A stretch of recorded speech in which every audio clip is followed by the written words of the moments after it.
Ahoj lidi, já jsem Lavra, já vás vítám u dalšího videa. No a v tomto videu si uděláme malý unboxing a recenzi na kameru Argus 2. No a pokud nevíte, co je to za kameru, protože to určitě všichni nevíte, tak je to tady ta bezdrátová Wi-Fi kamera, která se dá napájet solárním panelem, no a nebo potom z baterie normálně a ovládáte si to všechno přes mobil. Ukážeme si tak stručně, jak se to nastavuje, no a jak to funguje a na finále si řekneme, kolik to vlastně stojí. Takže určitě se těšte a jdeme na věc.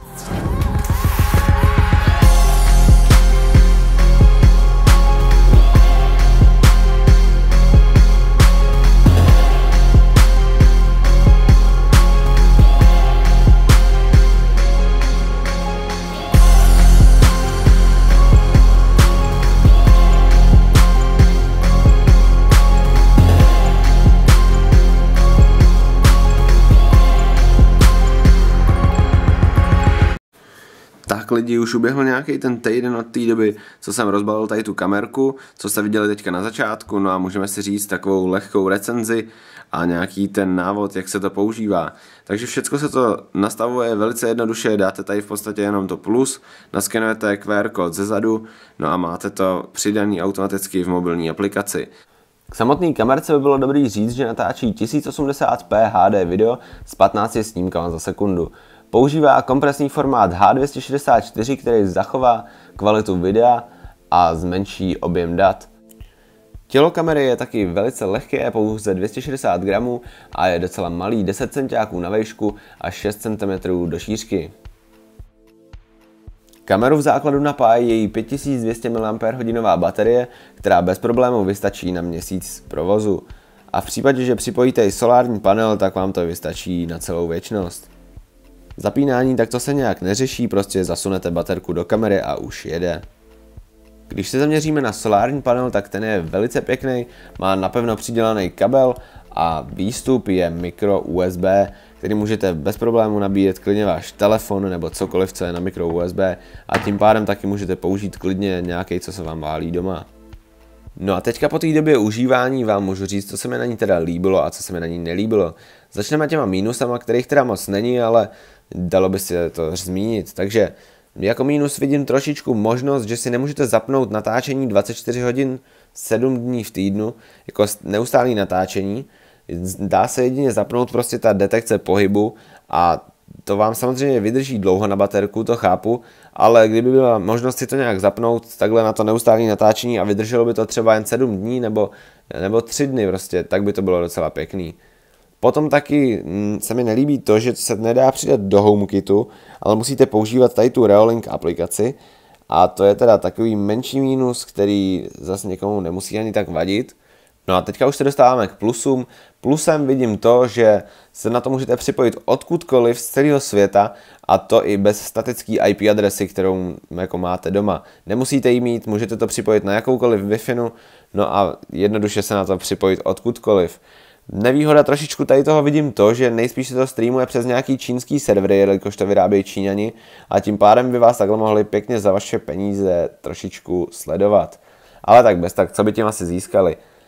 No a pak taky, záleží, kde to použijete, no. Pak taky dobře hodnotím kvalitní obraz a zvuk, který je doopravdy jako hezký a dobře se na to dá koukat, i když je to streamovaný takhle přes internet. Nelaguje se to nějak, že se to moc neseká a funguje to celkem pěkně. Jednoduchý nastavení, to je taky jasný, jako prostě pěkný, ale jak jsem říkal, tak ono takhle jednoduchý to nejspíš je, protože se to spojí přes ty Reolink servery, což je prostě takový plus i mínus. Potom teda je velké množství příslušenství, který je k tomu dodávaný, to vidíte i tady teďka na záběru samozřejmě. Teďka přejdeme k výtažku mých dlouze vyprávěných informacích o aplikaci. Pak tady máte samozřejmě už živý náhled a zapínání toho pohybového senzoru takhle jedním kliknutím. No a když klikneme takhle na ten živý náhled, tak můžete vidět, že vidíme prostě živý náhled. No a tady dole můžeme nastavovat kvalitu, kde je právě to 1080p, anebo to Fluent. To Fluent, tak to můžete vidět, že je 320p, to je prostě docela shit, ale jakože je to plynulejší. A nebo si dáme prostě to Full HD, což se vyplatí, když jste třeba na Wi-Fi, no a vidíte to krásně v HDčku. Pak si tady můžete taky jako jedním kliknutím nahrávat, nebo udělat snímek, a nebo procházet galerii kamery, takže když tady dáme tady zpátky tady to, a dáme tady playback, tak můžeme tady zpětně procházet, vidíte, nahraný záznamy. A můžete se takhle projíždět i prstem a tady vidíte časovou osu, kdy to co nahrálo. No, tady si můžete i nastavit, že se vám to třeba přehraje nějak zpomaleně v případě, že tam najdete něco, co si chcete nějak hlouběji prohlídnout. No a ještě tady u toho bych vám ukázal, že tady můžete ještě manuálně přepínat, jestli chcete noční vidění, čímž se vám zapne ten senzor nočního vidění, anebo to color.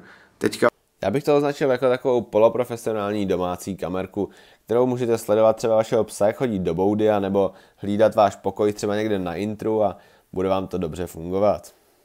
Pokud vás to nějak zajímá a uvažujete třeba, že byste to koupili, tak jsem pro vás samozřejmě vyjednal slevu 20%, kód najdete v popisku pod videem, no a máte tam i odkazy na tady ty produkty. Taky jsem vám samozřejmě určitě neřekl zdaleka všechny informace o tady té kamerce a jde to připojit i na všechny možné jako třetích stran, softwary a takhle. Musíte se o to trošku zajímat, pokud vás to zajímá. No a najdete to teda všecko v popisku. Takže to by bylo z tohohle videa asi všecko. Montáž jako taková, což je poslední věc, na kterou jsem ještě tak nějak nenarazil, je úplně jednoduchá. V průběhu nastavování si nastavíte Wi-Fi, ke který se to má připojit. No a potom už můžete jednoduše buď přivrtat tady to a dostanete k tomu i takový vzorek, že si to třeba dáte papírek na zeď, můžete si tam přímo do toho nakreslit, abyste věděli, kde vyvrtat, což je úplně takový pro blbce, je to jednoduchý. Tady to se teda dá magneticky nasazovat, anebo to normálně našroubujete závitem na nějaký stativový ten normální konektor. No takže to je úplně jednoduchý, potom k tomu dostanete i takový poutko, kterým byste si to měli za tady to přidělat, aby v případě, že třeba víc foukne vítr a spadne vám to nějak, tak vám to úplně neulítlo. No a tady si můžete udělat dírku a prolít si tady nabíjecí kabel od toho solárního panelu. No a to by bylo jinak asi úplně všechno z tohohle videa. Je to teda úplně jednoduchý na takovýhle připevnění někam. No a to by bylo teda z tady videa všechno. Já bych se s vámi rozloučil a čus. I know that you like it like that. I wear designer, check the name on the tag. White fox fur on my jacket. Excuse me, that's a